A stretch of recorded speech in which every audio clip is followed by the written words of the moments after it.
I am so excited. Welcome to Coffees and Closets. I'm your barista, calebknueven. Oh, I am so happy you're here with me today. Today we'll be talking about certain blends of coffee. And which is better, pre or post blending. Just kidding! Film! Pow, pow, pow, pow, pow. I'm hopped up on coffee though. We will, however, be talking about a few coffee shops. So that's a thing. I'm not lying to you completely. That's the thing about me. I'm gonna just let you know this. I'm gonna let you know right now, because we're becoming better friends with every episode, right? I will blatantly lie to you, but I'll always come clean. Always. We'll be there for you. And it's usually 30 seconds. You've seen me. Just kidding. Just kidding. I just want to let you know. I just want to put that out there for the world to know. I also have heartburn, so that's probably why I should cut down on the coffee.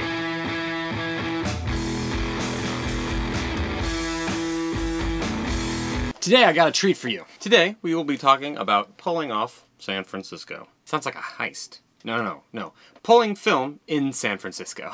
Yeah, we're not gonna. That'd be crazy to rob a bank. That would not be. That would be smart. I mean, sure, I could buy a lot of film if I robbed a bank. I could always get that really expensive 4x5 camera that I wanted.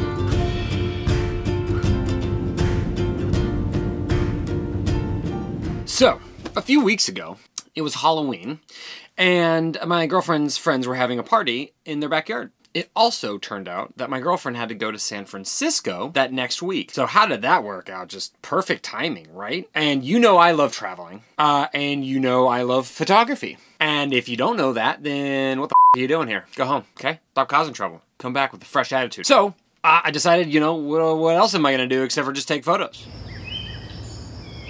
There's nothing else to do. I mean, come on, I want to go up there and see the different things and be without a camera? No, I need a camera. It's an extension of my arm. It's like, without a thing attached to this to go click, who am I? Yeah, so I decided to take a film. But then you know what I also was thinking was, take it a step further, bro. Take it up a notch. Crank it up to 11. Why don't I try something? Why don't I experiment? You know, people like to experiment nowadays, you know? We don't always have to fit inside these boxes that society creates for us. I took Pro400h up to San Fran with me and decided to do a little test. Let's pull it. Let's pull it off. Let's try it. Try it out. See if we like the experiment. So I read a few articles about pulling film, and I thought it gave a really cool look to it, especially this Pro400h. I chose this because Portra looked like dog, and I didn't want that. I thought the results with Pro400h were much more pleasing to the eye.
Can anyone in this classroom tell me what pulling film is? Oh yes, Jessica. No. Jessica, that's wrong. That's just so wrong.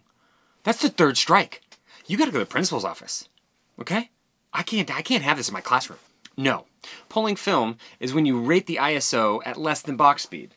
So for the Pro400h, I was rating it a stop lower at 200, thus overexposing your film, giving it more light. Then, when you decide to process, you need to tell the lab or yourself, hey, Caleb, you're pull processing. Oh, hey, cool, okay, I'll make a mental note of that.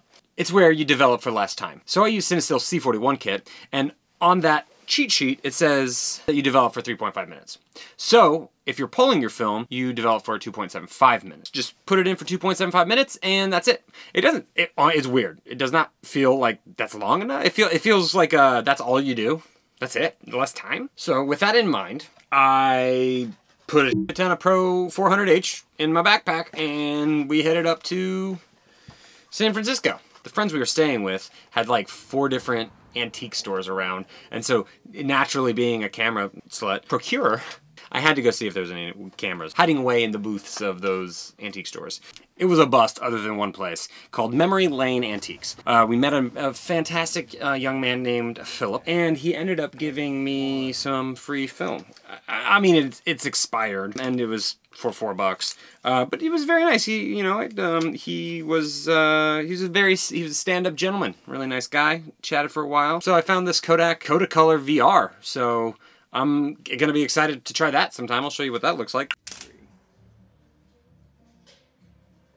At the Halloween party, I decided to bust out a digital camera called the Sony Cybershot. Now, it was actually my girlfriend's in college, and it's a pretty fantastic camera. It's 7.2 megapixels, and that's kind of where I got the name for this channel, is that camera. It's just so fun. The flash looks so bad. Awesome. And so good.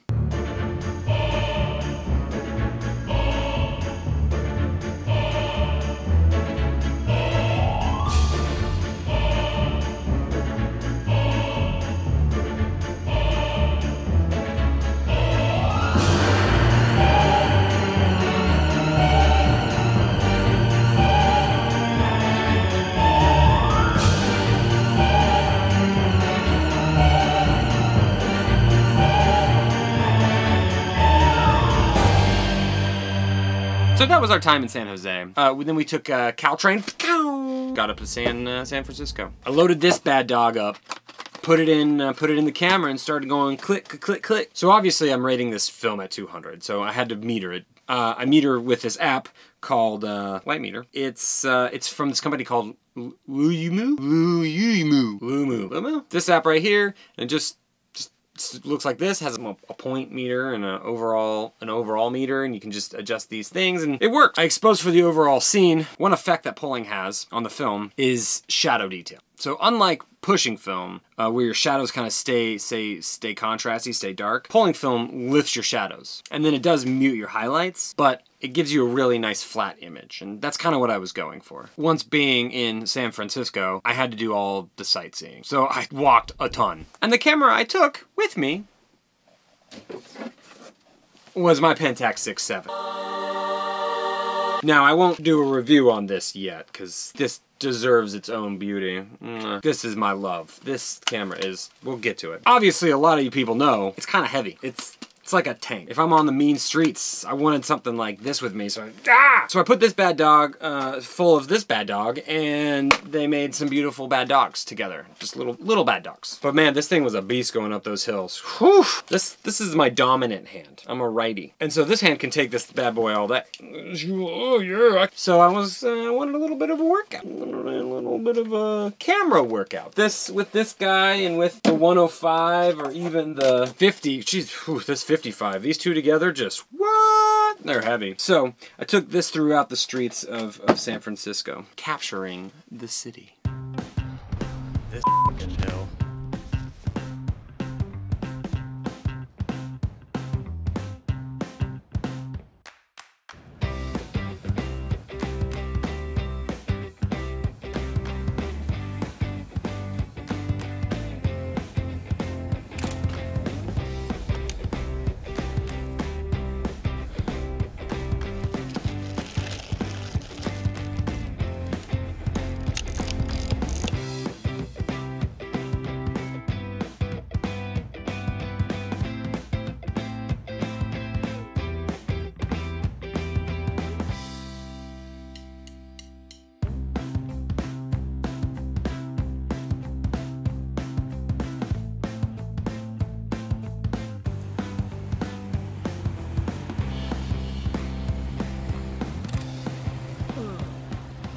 So along the way, I saw a lot of the stuff that most people see. I went up to Coit Tower because that was at the top of the hill. And then from there, I went to Lambert Street. Like, Lambert Street wasn't the main destination that I was going to go to, but I had been walking all day and it kind of was just right there.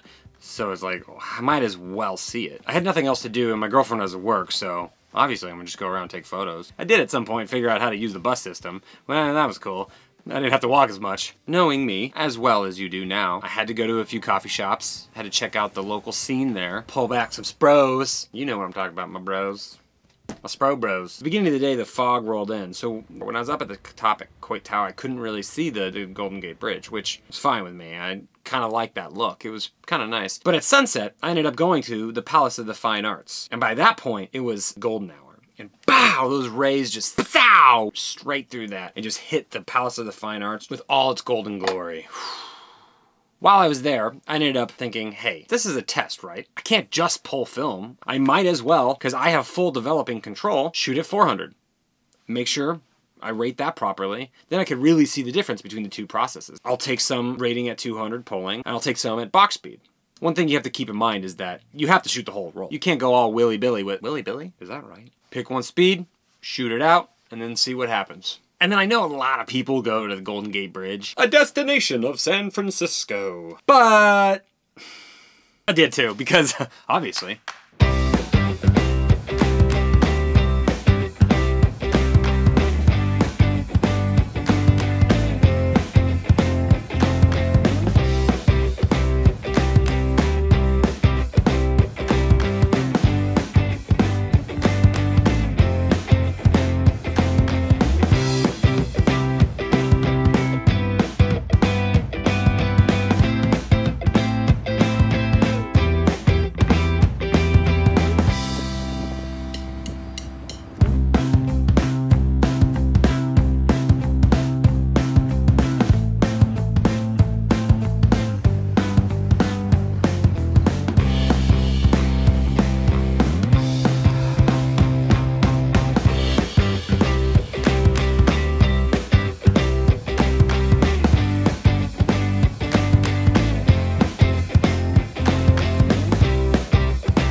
So Jeremy, can you tell me why one would want to pull film?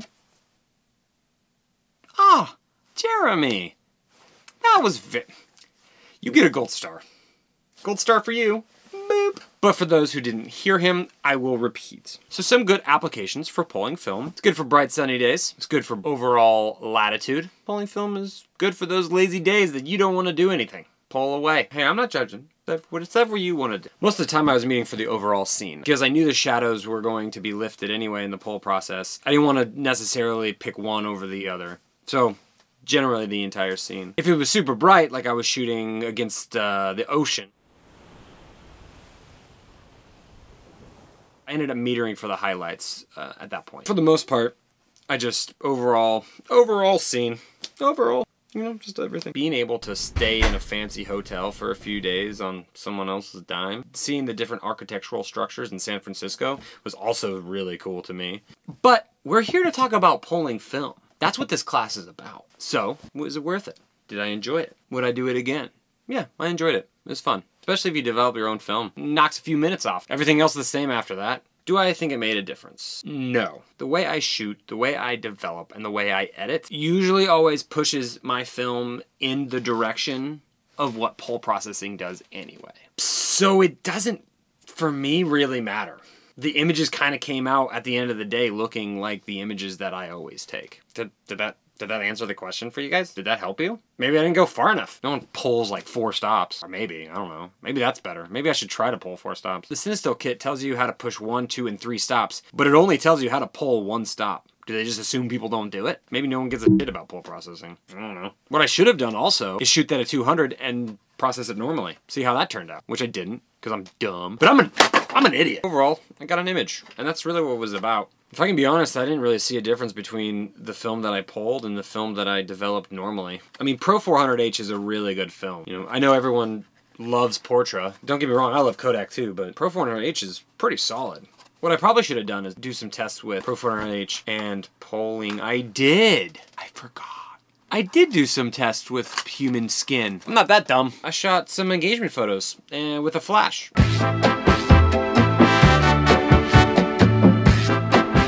If you want your images to be a little flatter, have a little bit more shadow detail, and be able to rate your speed lower, I think it's a win. I think you should go for it. So that's my 2 cents. That's what I think about pulling film. Maybe next time what I'll do is shoot skin and see what it feels like against skin. I guess that's about it for today's class. You know, we're a little early. You guys can go smoke in the hallway until you get caught. So next time, join me for something real fun. Can't tell you right now. Against the rule. Oh, was that the bell? I think I heard the bell. Oh, class dismissed for the day. Hey, and before you kids leave, don't forget to turn in your homework.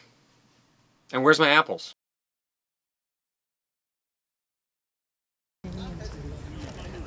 That's it.